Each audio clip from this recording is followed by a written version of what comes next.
Hello my dear student, welcome back to AJ classes. आज हम अपना नई यूनिट का रिवीजन स्टार्ट करने जा रहे हैं। हमारी प्रीवियस वीडियो अगर आपने अभी तक नहीं देखी है तो जल्दी से उसे देख लीजिए। 1 से लेके 6 चैप्टर तक का हमने मैक्रो का रिवीजन कर लिया है। ये मैं बोल के दे रहा हूँ, इन्हीं क्वेश्चनों को अच्छे से कर जाओ, आपको पेपर में गारंटेड मिलेंगे। अब हम अपनी नेक्स्ट यूनिट डिस्कस करने जा रहे हैं संदीप घर के अकॉर्डिंग, जो आपके चैप्टर हैं 7, 8 एंड 9। इसके मैं हाईली इंपॉर्टेंट क्वेश्चन आपके साथ डिस्कस करने जा रहा हूं, जो आपको एग्जाम में आने के सबसे ज्यादा चांसेस हैं। तो बिना किसी देरी के हम स्टार्ट करते हैं। ठीक है, हमारा क्वेश्चन नंबर 1 है, explain the role of bank rate in dealing with the problem of deficit demand. देखिए, ये वाला जो टॉपिक है ना, जो अगर आपने हमारी प्रीवियस वीडियो देखी है उसमें भी यही सेम क्वेश्चन थे। उसमें रोल पूछ रहा था कि मनी सप्लाई में, कि मनी सप्लाई का जब टाइम आता था तो इनका रोल क्या होता था। ठीक है, एक्सेस मनी सप्लाई। यहाँ पे भी वही सेम चीज पूछी है, लेकिन यार डिमांड के पॉइंट ऑफ व्यू से पूछी है। आंसर सेम रहेगा, कोई फर्क नहीं आएगा, सेम आंसर लिखना है। सबसे पहले इसको समझने के लिए ना, अगर आपने चैप्टर पढ़ा हुआ है अच्छे से तो मैं एक रिकैप करा देता हूँ आप लोगों का। ठीक है, अगर आपको पर्टिकुलर टॉपिक नहीं समझ आता, मैं बार बार आप लोगों से कह रहा हूँ, आप कमेंट में लिखिए हमें टॉपिक नहीं आ रहा, मैं उसके ऊपर एक अलग से वीडियो बिल्कुल अलग से बना के दूंगा। ठीक है, तो डिमांड दो होती है, एक होती है एक्सेस डिमांड, एक होती है डेफिसिट डिमांड। देखो, एक्सेस मतलब पता चल रहा है जो ज्यादा है, साफ नाम से। तो जब हमारी एक्चुअल एडी ज्यादा हो जाती है डिजायर्ड एडी, ये कौन सी है हमारी एक्चुअल, और ये कौन सी है हमारी डिजायर्ड, तो इसको कहते हैं एक्सेस डिमांड। जैसे फॉर एग्जांपल आप एक हलवाई हो, ठीक है, और आप सोच के चले कि आपके दिन में 100 समोसे बिकेंगे। ठीक है, आपने सोचा कितना कि 100, तो एडी है आपकी, डिजायर्ड एडी है, आपने सोचा। एक्चुअल आपके पास ऑर्डर आ गया 150 समोसे का, तो जो एक्स्ट्रा डिमांड हो गई वो क्या है, एक्सेस डिमांड। ऐसे ही डेफिसिट डिमांड क्या होती है, जो आपकी एक्चुअल एडी होती है वो कम होती है किससे, डिजायर्ड एडी से, तो उसको क्या कहते हैं, डेफिसिट डिमांड। तो अब इसमें बैंक रेट का क्या रोल है, तो जैसे हमने एक्सेस मनी सप्लाई में पढ़ा था कि बैंक रेट को बढ़ा दिया जाता है, तो डेफिसिट में क्या हो जाएगा, इसका उल्टा, बैंक रेट को क्या कर दिया जाएगा, डिक्रीज।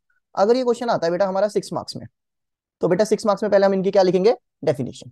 तो बैंक रेट होता क्या है, बैंक रेट वही रेट होता है जिस रेट से सेंट्रल बैंक किसको मनी देता है, कमर्शियल बैंक को। किस चीज के लिए देता है, लॉन्ग टर्म के लिए। तो जब जिस रेट से सेंट्रल बैंक कमर्शियल बैंक को मनी देगा लॉन्ग टर्म के लिए, उसको हम क्या कहेंगे, बैंक रेट कहेंगे। ठीक है, डेफिसिट डिमांड क्या होती है, ये वो डिमांड होती है जहां पे हमारी एग्रीगेट डिमांड कम है हमारी एग्रीगेट सप्लाई से, तो उसको हम क्या कहते हैं, डेफिसिट डिमांड। ठीक है, या दूसरी भाषा में जो हमारी एक्चुअल एडी है कम है किससे, डिजायर्ड एडी से, जितनी सोची थी, उसको हम क्या कहेंगे, डेफिसिट डिमांड कहेंगे। अगर देखो इसका अगर आप डायग्राम की भी बात करें तो इस तरीके का डायग्राम बनता है। ये होती है हमारी एग्रीगेट सप्लाई, ये क्या होती है हमारी एग्रीगेट डिमांड। अब डेफिसिट डिमांड हो गई तो ये डिमांड हमारी नीचे है, तो ये जो गैप क्रिएट हो रहा है, याद करो बुक में इसका नाम पढ़ा होगा आप लोगों ने, डिफ्लेशनरी गैप। और ये जो बीच का गैप है ये हमारी क्या है, डेफिसिट डिमांड है। तो इसको हमें कंट्रोल करना है। ठीक है, अब इसको कंट्रोल करने के लिए हम क्या करेंगे, डेफिसिट डिमांड में हम इस सेंट्रल बैंक अपने बैंक रेट को क्या कर देगा, रिड्यूस कर देगा। जैसे ही सेंट्रल बैंक अपने रेट को रिड्यूस करेगा तो कमर्शियल बैंक भी अपना लैंडिंग रेट क्या कर देगा, रिड्यूस कर देगा। जैसे समझो, पीछे से रेट चल रहा था मानो 4%, ठीक है, अब वो कर दिया 2%। तो अब क्या होगा, कमर्शियल बैंक जैसे पब्लिक से ले रहा था 6%, अब इसको भी 6 घटा के वो कितना कर देगा, 4। तो पब्लिक को लोन ज्यादा लेगी, पब्लिक क्या बोलेगी, भाई लोन लेने में तो बेनिफिट है, अब इजी लोन रेट क्या हो गए, सस्ते हो गए। तो जब अपना रेट अगर देगी तो बोरोइंग क्या हो जाएगी, चीपर हो जाएंगी, सस्ती हो जाएंगी। तो लोग क्या बोलेंगे, अब हम और ज्यादा लोन लेंगे।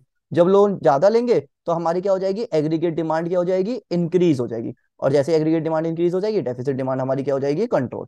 तो एज ए ग्लैंस समझे सिंपल सी भाषा में, डेफिसिट डिमांड है तो बैंक रेट क्या हो जाएगा, रिड्यूस हो जाएगा। बैंक रेट रिड्यूस होते ही कमर्शियल बैंक भी क्या करेगा, अपना लैंडिंग रेट को क्या कर देगा, रिड्यूस कर देगा।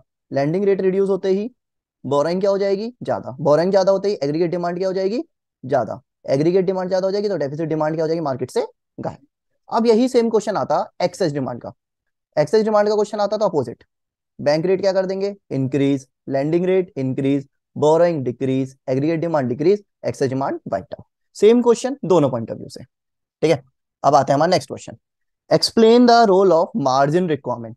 अब हमसे रोल पूछा है किसका, मार्जिन रिक्वायरमेंट का, किसमें, एक्सेस डिमांड में। तो वही जो एक्सेस मनी सप्लाई में हमने मार्जिन का पढ़ा है वही सेम डिटो। मार्जिन होता क्या है, जितने रुपए का हम लोन ले रहे हैं और जितने की हम सिक्योरिटी क्या कर रहे हैं, मोर्टगेज किराए मतलब सॉरी किस पे रख रहे हैं, उनको गिरवी रख रहे हैं, तो इनके बीच का जो गैप होता है उसको हम क्या कहते हैं, मार्जिन रिक्वायरमेंट। अब यहाँ पे वर्ड क्या है, excess demand. Excess demand, demand ज्यादा है तो हम इस गैप को क्या कर देंगे, इंक्रीज कर देंगे। और डेफिसिट डिमांड होता तो हम गैप को क्या कर देते, डिक्रीज कर देते। वही बैंक रेट जैसा पहले वाला सीखा। तो सबसे पहले मार्जिन रिक्वायरमेंट की डेफिनेशन दो, एक्सेस डिमांड की डेफिनेशन दो, इसके बाद अब रोल लिखो। अब हम आते हैं रोल पे।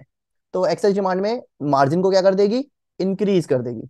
जैसे ही मार्जिन इंक्रीज हो जाएगा, कमर्शियल बैंक की जो पावर है जो हो जाएगी वो रिड्यूस हो जाएगी, लोन कम दे पाएगा। अब बोरोवर क्या पाएंगे, लेस एट्रैक्टिव। लेस एट्रैक्टिव मतलब भैया कि बोलेंगे अब हम लोन क्यों लें, मार्केट में क्या हो जाएगा, हमें गिरवी ज्यादा रखनी पड़ रही है। देखिए पहले 1 लाख का लोन ले रहे थे तो 20% की गैप रखना पड़ रहा था, अब सरकार ने इस गैप को 30% कर दिया। तो पब्लिक क्या बोलेगी, पहले 20% का गैप था और अब गैप कितना हो गया, 30%। गैप तो बढ़ता जा रहा है, अभी लोन नहीं लेंगे हम, लोन क्या करेंगे, वो लोन को पोस्टपोन कर देंगे कि अभी नहीं ले रहे हम, बाद में लेंगे। तो इससे क्या हो जाएगा, जितना भी हमारी क्रेडिट का लेवल है वो क्या हो जाएगा, कम हो जाएगा, और एक्सेस डिमांड हमारी क्या हो जाएगी, वाइप्ड आउट हो जाएगी। मतलब ये जो हमारा बैंकिंग चैप्टर है और जो हमारा चैप्टर नंबर 9 है, दोनों में बिल्कुल सेम डिट्टो आंसर है। अगर आपने 6 याद कर लिया तो 9 याद हो गया, 9 याद कर लिया तो 6 याद हो गया। सब में एक ही तरीका है, एक्सेस डिमांड में इंक्रीज, जहां पे भी एक्सेस डिमांड आ जाए क्या होगा, इंक्रीज। और डेफिसिट डिमांड आ जाए तो क्या होगा, डिक्रीज। है सब में एक ही चीज, ठीक है बेटा। चलो अब हम नेक्स्ट पे चलते हैं। इक्विलिब्रियम लेवल बताओ नेशनल इनकम का with the help of SI कर।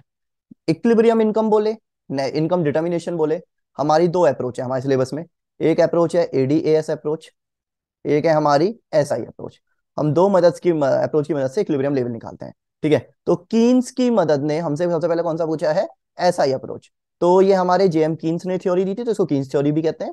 ये बोलता है इकोनॉमिक इक्विलिब्रियम तब होगा जब प्लान सेविंग बराबर होगी प्लान इन्वेस्टमेंट के। प्लान के लिए आप एक वर्ड याद करना, बुक में एक एग्जैक्ट वर्ड भी यूज होता है, एक्स एंटे। ये वर्ड मिल जाए तो घबराना नहीं है, इस वर्ड का मतलब ही प्लान होता है, ठीक है। अब कोई भी थ्योरी हो तो उसकी अजम्पशन तो होगी होगी। तो इसकी अजम्पशन क्या है, हम 2 सेक्टर मॉडल की बात कर रहे हैं। एडी के देखो 4 कंपोनेंट होते हैं, सी, आई, जी और नेट एक्सपोर्ट। यहाँ पे जितना भी हमें पढ़ना है केवल 2 सेक्टर मॉडल पढ़ना है। 2 सेक्टर मॉडल सी प्लस आई, बस दो। इन्वेस्टमेंट हम क्या मानते हैं बेटा, इन्वेस्टमेंट ऑटोनॉमस। ऑटोनॉमस मतलब कांस्टेंट रहेगी, और जो प्राइस लेवल रहेगा इकोनॉमी में वो भी क्या रहेगा, कांस्टेंट रहेगा। तो ये हमारा सिंपल सा इसकी असम्पशन है। अब हमें इसका क्या बताना है बेटा, डायग्राम। सेविंग और इन्वेस्टमेंट कर्व का डायग्राम देखिए, ये वाला, ठीक है। हमारा जो सेविंग कर्व है देखिए बिल्कुल डाउन से शुरू होकर ऊपर जाएगा, और इन्वेस्टमेंट कर्व हमारा इसके क्या होगा, पैरेलल होगा। और जहां पे दोनों मिल जाएंगे ये हमारा क्या होगा, इक्विलिब्रियम। डायग्राम में थोड़ी सी गड़बड़ है यहाँ पे, मैं यहाँ पे एक अलग से बना के दिखा रहा हूँ, इस पर आप ध्यान से देखो। ये नोट्स में दूसरे का आ गया है। ये एक्स एक्सिस है, ये वाई एक्सिस है, ये वाई का पॉजिटिव है। सेविंग आपका नीचे से शुरू होगा, ये आपका सेविंग कर्व है, और ये आपका इन्वेस्टमेंट कर्व है। ये आपका कांस्टेंट है और ये क्या, इकोनॉमी का इक्विलिब्रियम। तो नेशनल इनकम हमसे पूछा ऐसा ही अप्रोच से, तो हमें ये डायग्राम उसमें एक्सप्लेन करके आना था, बाकी और कुछ नहीं करना, ठीक है। अब हम करते हैं नेक्स्ट। ये इंपॉर्टेंट क्वेश्चन है। An economy is facing unintended accumulation of inventory would try to reduce aggregate demand. Do you agree with the statement? Support your answer with valid reason. Question क्या कह रहा है कि हमारी इकोनॉमी में unintended accumulation है inventory का, ठीक है। अनइंटेंडेड मतलब हमारे यहाँ कुछ इन्वेंट्री है ना, एक्सेस पड़ी है, एक्स्ट्रा इन्वेंट्री पड़ी है हमारे यहाँ जो बिक नहीं पा रही, ठीक है। इससे हमारा क्या होगा, क्या इससे हमारी एग्रीगेट डिमांड पे कोई फर्क पड़ेगा, ठीक है। तो ये कहना चाह रहा है। तो ये जो आपका टॉपिक है ये यहाँ से आया है, जब एडी ज्यादा होगा एएस पे तो क्या होगा, जब एडी कम होगा एएस पे तो क्या होगा। ये टॉपिक बहुत इंपॉर्टेंट है। एग्रीगेट डिमांड ज्यादा है तो क्या होता है, एग्रीगेट डिमांड कम है तो क्या होगा। क्वेश्चन क्या कह रहा है, हमारी अनइंटेंडेड एक्यूमुलेशन है, मतलब एक्स्ट्रा इन्वेंट्री बढ़ी है। तो एक्स्ट्रा इन्वेंट्री हमारे पास कब होती है, एक्स्ट्रा इन्वेंट्री का मतलब क्या होता है कि लोग खरीद नहीं रहे। लोग खरीदेंगे कब, नहीं तो जब हमारी डिमांड कम होगी, सप्लाई ज्यादा होगी। तो ये क्वेश्चन कहाँ से आया हमारे पास, AD less than AS. Extra inventory तभी तो है, मैंने बना ज्यादा रखा है सामान और खरीदने वाले कोई है नहीं। तो इकोनॉमी में सप्लाई ज्यादा है, प्रोड्यूसर सामान ज्यादा बेचना चाह रहे हैं, लेकिन खरीदने वाले क्या है, कम। तो ये कब होगा, जब हमारी एडी क्या होगी, एएस से कम होगी। तो जब एडी एएस से कम होगी तो हमारी जो इन्वेंट्री है वो बहुत ज्यादा है। जब इन्वेंट्री बहुत ज्यादा है तो इसको क्लियर करना चाहेंगे। इसको क्लियर करने का एक ही तरीका है, हम धीरे धीरे एम्प्लॉयमेंट को क्या कर देंगे, डिक्रीज कर देंगे। जैसे ही एम्प्लॉयमेंट डिक्रीज होगा आउटपुट भी क्या हो जाएगा, डिक्रीज होगा। और ये तब तक होता रहेगा जब तक ये बराबर ना आ जाए। तो अभी तो तुमने देखा होगा जो हमारे यहाँ आसपास बहुत सारी कंपनियां हैं वो धीरे धीरे बंद हो जाती हैं। वो क्यों बंद हो जाती हैं बेटा, सप्लाई ज्यादा है, डिमांड क्या हो रही है, कम। जब डिमांड कम है, अब हमें अपनी सप्लाई कम करनी पड़ेगी। सप्लाई कम करने का एक ही तरीका है, एम्प्लॉयमेंट घटा दो, क्योंकि एम्प्लॉयमेंट घटेगा, कम लोग होंगे, तो रोजगार भी क्या होगा, कम होगा। तो एडी जब लेस देन एएस पे होगा, तो ये उसका इंपैक्ट हमारा पूछा गया था इस क्वेश्चन में। अगर ये होता question AD greater than AS का, पूछा जाता कि एडी ग्रेटर देन एएस है तो क्या होगा, तो ये अपोजिट हो जाता पूरा। ठीक है, चलो अगला पूछा, बताइए सीआरआर का रोल क्या है एक्सेस डिमांड को कंट्रोल करने में। तो वही सिंपल घिसा पिटा वही पुराना एलआरआर सीआरआर वही वाली चीज है। अब वर्ड आप फोकस देखो यहाँ कौन सा पूछा है, excess demand. Excess demand word आता ही अपने माइंड में फोकस कर लो। एक्सेस डिमांड है तो हम क्या करेंगे बेटा, इंक्रीज करेंगे। ठीक है, इंक्रीज होना है। इंक्रीज क्या हो जाएगा, सीआरआर होता क्या है, जिस रेट से या जिस मिनिमम परसेंटेज हम अपनी सेंट्रल बैंक के पास जमा कर देते हैं, जैसे ही सीआरआर इंक्रीज होगा, ठीक है, तो कमर्शियल बैंक की लेंडिंग पावर क्या हो जाएगी, डिक्रीज। लैंडिंग पावर क्या हो जाएगी, डिक्रीज होने का मतलब एक सिंपल सी बात है, आप खुद हो, आपके पास 10 करोड़ रुपए हैं, आपको पहले 10% का रिजर्व रखना पड़ता था, तो 1 करोड़ रुपए रिजर्व रखते तो आप लोन कितने का दे पाते, 9 करोड़ का। अब मैं बोलूं कि आपको 10 की जगह 20% का रखना है, कितना करना है, 20% का, तो अब आप कितने का लोन दे पाओगे, 8 करोड़ का। तो लोन देने की पावर आपकी इंक्रीज हो रही है, डिक्रीज। पहले पब्लिक के पास पहुंच रहे थे 9 करोड़ रुपए, और अब कितने पहुंच रहे हैं, 8 करोड़।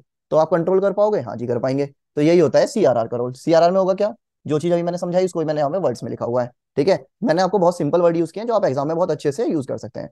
जैसे एक्सेस डिमांड है, तो सेंट्रल बैंक क्या करेगा, सीआरआर को इंक्रीज कर देगा।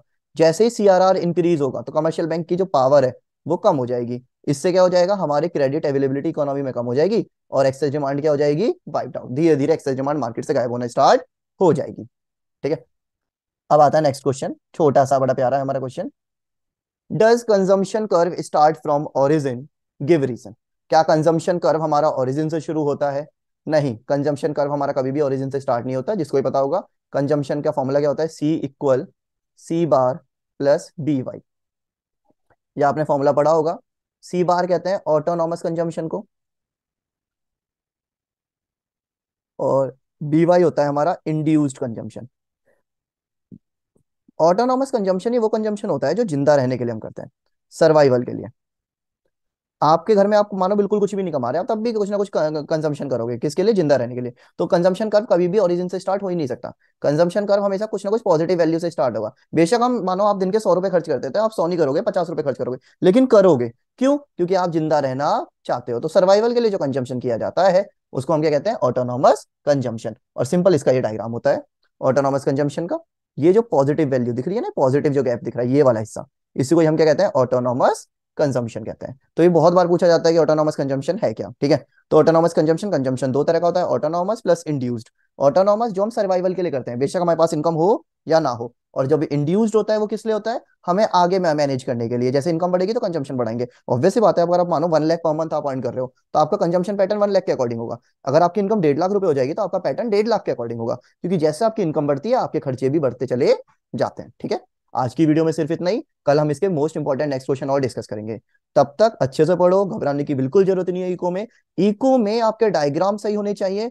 कॉन्सेप्ट को देखो बेटा, मेरे अकॉर्डिंग जो मैं पर्सनली रिकमेंड करता हूँ, संदीप गर्ग की बुक को रीड करो, संदीप गर्ग की बुक को अच्छे से पढ़ो। ठीक है, और उसके एक्सरसाइज देखते रहो, और टाइम टू टाइम जो मैं क्वेश्चन शेयर करता जा रहा हूँ वीडियो में करो। ठीक है, घबराना हमें कभी चाहिए ही नहीं। पेपर आपका बहुत अच्छा जाएगा, इको का बिल्कुल बेफिक्र रहो। ठीक है, जितना मुझसे हो पाएगा मेरा सपोर्ट उतना आपके साथ रहेगा। कोई भी टॉपिक नहीं समझ आ रहा है बोलो कि भैया हमें ये वाला बता दो, मैं उसके ऊपर एक अलग से वीडियो बनाऊंगा। ठीक है, चलो bye bye, take care everyone.